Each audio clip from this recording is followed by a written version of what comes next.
नाम हंसलही भाई गेलही रमन जी के संग लव सब कैलही गे सोना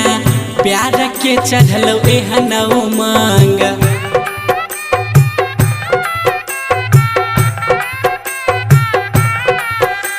लव सब कैलही गे सोना प्यार के चढ़ल एहन उमंग आ पूरा दरभंगा के नाम हंसलही भाई गेलही रमन जी के संग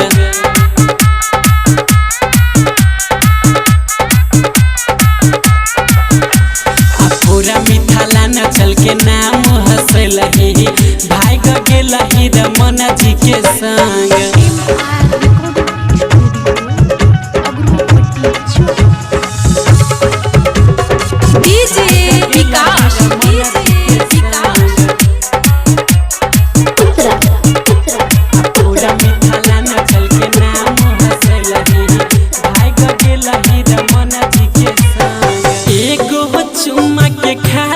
सोना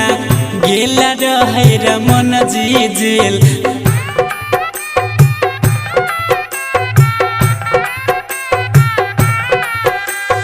एगो चुम्मा के खातिर गे सोना गेला रहे रमपट्टी जेल अपन के 76 तो नाम हंसलही भाई गेलही रमन जी के संग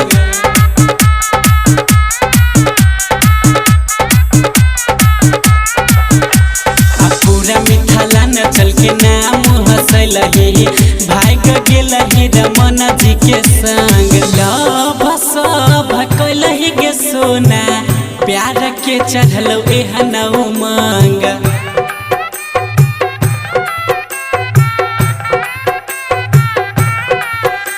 लव सब कैलही गे सोना प्यार के चढ़ल एहन उमंग आ पूरा दरभंगा के नाम हंसलही भाई गेलही रमन जी के संग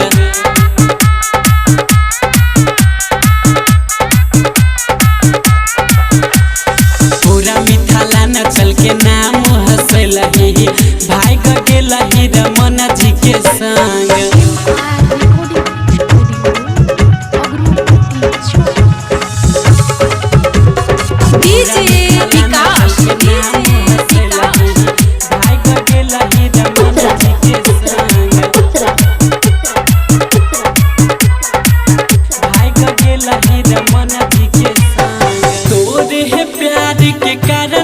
सोना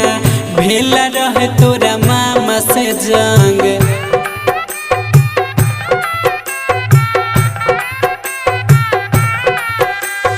तोरे है प्यार के कारण के सोना भेला रहे तोरा मामा से जंग आ पूरा दरभंगा के नाम हंसलही भाई गेलही रमन जी के संग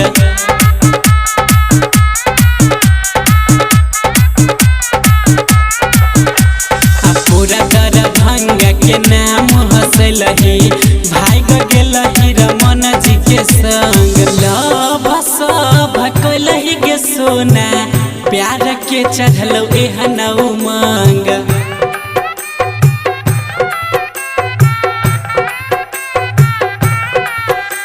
लव सब कैलही गे सोना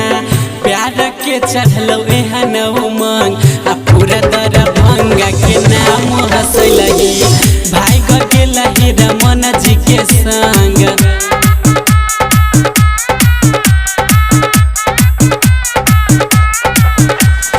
पूरा मिथिला नचल के नाम